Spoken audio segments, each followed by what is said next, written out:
A very good morning or a very good evening to the viewers of this video. Welcome to day 53 of making 100 videos in 100 days.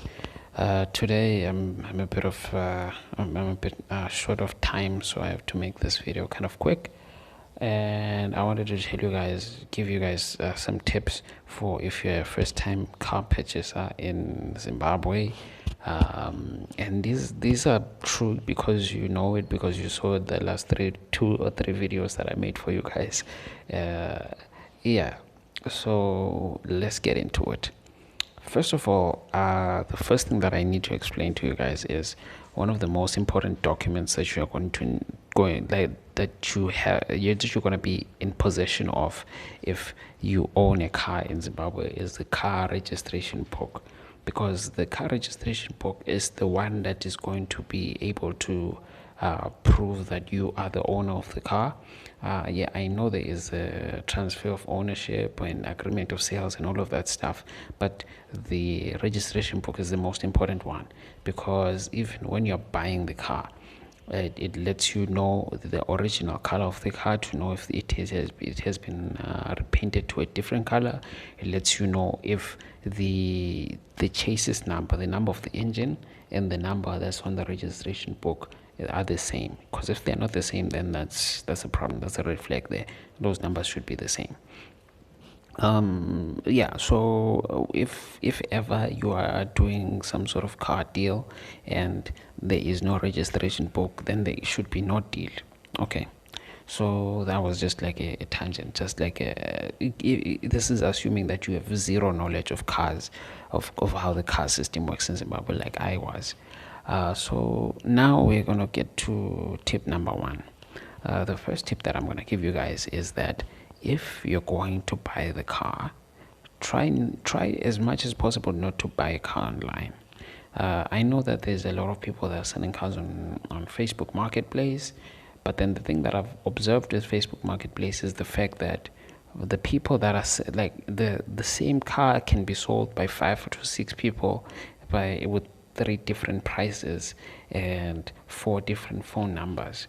So the main problem of buying cars using agents, right, is that when the agents find the listing of the car, they are trying to sell that car as fast as possible.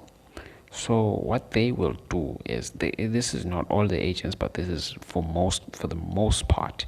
What they will do is they will minimize issues that the car has. Of course, like if the person is selling you a car, they will minimize the issues that they have. But agents tend to go a little bit of an extra mile to do that, because for them this is work. If I'm selling my car, I'm just selling my car. I just need the money. But this guy, this is his job. So they try to do some funny business with the issues of the car. They try to do some funny business with the pictures and the history of the car, all of this stuff. So try your best not to buy a car from an agent. Try to buy a car from someone who's selling your car, who's selling their car. So maybe the one way that you could approach it is just let people in your network know that you're in the market for a car and what kind of car and all of that stuff, so that you increase your chances of buying a car from someone who's selling their own car, because it's even cheaper for them, because they don't even have to pay commission, and it's easier for you to go and actually see the car. Because if it's with an agent, the agent has to talk to the guy who owns the car so that they find a time, and then sometimes that time falls apart. They won't let you come to their house to view the car because they don't have the car right there. They don't even know where the car is at the time when you're speaking to them. So that's the challenge in buying a car from an agent. Which is not to say that agents are bad. If you do find an agent who's really, really good and who has got like great, who's got a great reputation, then good for you. But then they are few and far between, and they charge like really, really high commissions, which is understandable.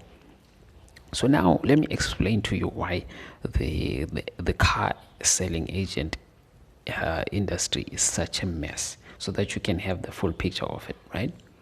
It's like the more it's like in most things where it's like most things in sales, right? The low ticket items, like the cheaper cars that are like 4,000, anything less than 4,000, I'm gonna call it a cheaper car. The more cheaper cars, there's more people who have them and more people who are trying to sell them, and there's more people who are trying to buy them. So there's a lot of people who are active in the market trying to find sellers and buyers, and it's very difficult for the car agents to find people who are actually going to buy the cars, because there's so many people that are trying to buy these cars. And like I said, it's Zimbabwe, so there's no credit system for buying cars. It's just you show up with cash, you're gonna walk away with the car.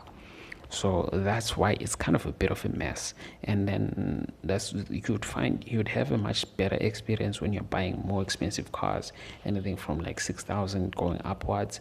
There's less people that are trying to buy them, less people that are trying to sell them, so there's less agents, and most of there's like a few agents that make money off of those high ticket cars because they have that reputation. So now you understand why that this industry is so sketchy.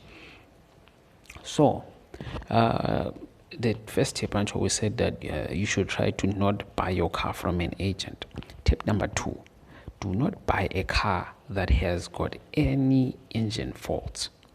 I know that sometimes if like, this is assuming that you are a beginner and you don't know much about cars. So maybe you know how, okay, if I find an engine like this, I can get it to that guy who can fix it. Is it plug-in? Good for you. I'm not speaking to those people. I'm speaking to people in the audience that have never purchased a car and don't have a lot of knowledge about cars. Do not buy a car that has got an engine fault.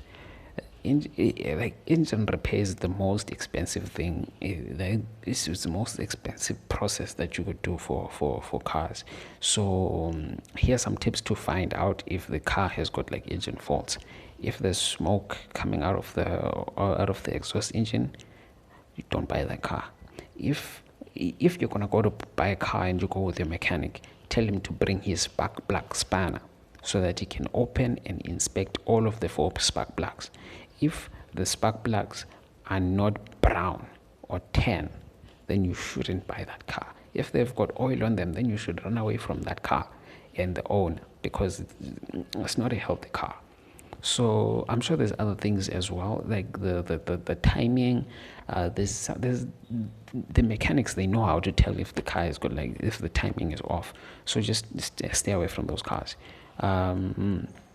Obviously, the third tip should have been the first one. When you're going to buy a car, go with a mechanic, a registered mechanic, a mechanic who works at a very massively branded shop, like who works at a proper place. Don't get this like part-time guys, unless if you really know him for a fact that he does know how to fix cars. And you need to discuss with him prior to going as to what he will check, and you need to make sure that he checks everything. So with the car, you need him to check the electrical system, just the basics of the electric system, just to make sure that, okay, we don't have a problem with the distribution of the electricity of the car. Like, for example, like the battery. The problem with the battery is very easy to be deceptive with batteries, because there's not a lot of time to test whether or not the battery is good or bad. But I'm sure you could maybe drive to a battery place during the test drive and have the guys check it out and test if the battery is okay. That could probably cost you like $6. The hiring the mechanic, that's like $20. But then if you think about it in terms of you're buying a car for $3,000 or $4,000, but then you don't want to spend $100 to make sure that you're buying a proper car to protect your investment, then you're thinking about it the wrong way. It's the same thing that I did. I wish I didn't make that mistake, because I lost about $3,000 when I could have paid $100 just to protect that investment. So all of this aside, so like I said, tip number 4: if you don't know how to drive a car, do not buy a car. I made that mistake before. I thought that I could learn it on the road and all that stuff. I did eventually learn how to drive a car, but it was the most expensive driving lessons that I've ever had in my life. So if you don't know how to drive a car, don't buy the car. Just wait until you learn. I'm not even saying go and get a license. I'm just saying learn how to drive so that you know whether or not a car feels right when you're driving it. Eh? Okay, cool. So also lesson number 5, tip number 5, anything that has got a clutch problem, if the problem is with the gearbox, stay away from that car. Okay, it's not with the headaches, boo boo. Okay, I did that before. I played that game. Unfortunately for me, I didn't have like clutch problems or anything like that. But then the clutch was cooked when I bought that car. So stay away from cars that have got clutch problems. I know that it's starting to sound like, okay, so then what car should I buy, because they all have for faults and all that stuff. The 5th tip plays right into that. Don't be in a hurry. Don't be in a hurry to buy the car. If you see a car that you like and you're trying to get it and there's 1 or 2 red flags, do not ignore them. Let the car go. There will be other cars. There's thousands of cars in Zimbabwe, like hundreds of thousands, tens of thousands of cars. You shouldn't be in a hurry. In a month, you will find like lots of cars that you like. There's lots of people that are selling proper cars, well-maintained cars. So don't feel like, if you don't get yourself in a space where I found this car, it's so perfect, but then there's like 1 or 2 red flags or sketchy, or someone said, if I fix this and I fix that, then it's gonna be fine. No. Do not ignore any red flags. Okay. So number 6, this one like is something that I do mostly for like a safety thing. When you're going to buy the car and you're carrying it cash, I wouldn't recommend for you to tell the guys what time you're going to arrive there. I wouldn't recommend telling them what route you're going to be using to come to them, because you never know, they could send somebody and then you get robbed. Preferably maybe you can do the deal somewhere in a public place, and the important thing, I know that when you're like getting in a transaction like that, it's very common for people to get a little bit excited. You get like super excited, the emotions are high, everyone is smiling, you're shaking hands, and it's easier to ignore red flags in that situation. But trust me, try to have somebody else there who's bought a car before, maybe who's been around cars before, that can help you to detect some red flags, because you're not going to be able to see them on your own. Sometimes it's like little behaviors that people have. Sometimes it's this, sometimes it's that. Oh, and another big one.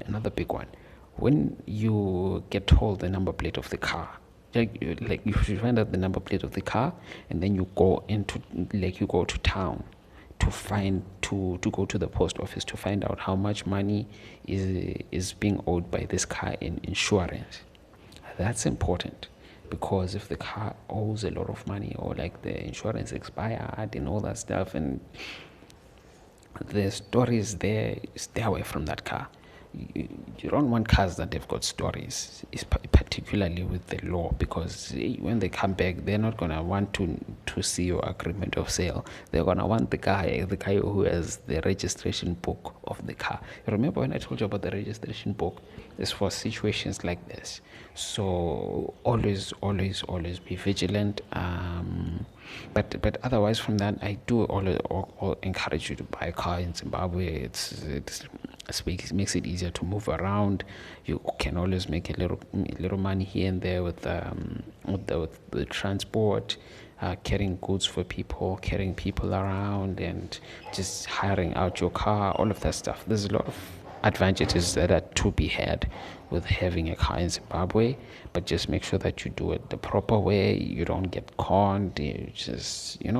I don't think I exhausted all the points that because I'm sure after I post this video, it's gonna be kicking at me or like, oh, I should have mentioned this, I should have mentioned that.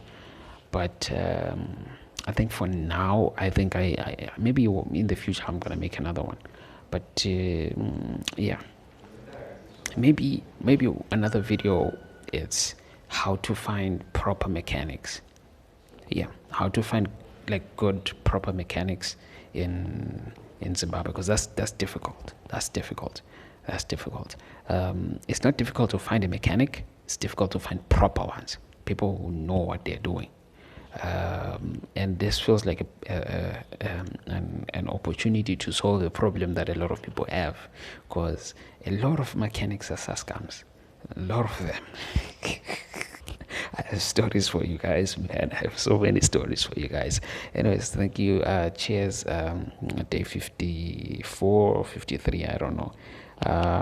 Yeah, talk next time, eh? Stay safe.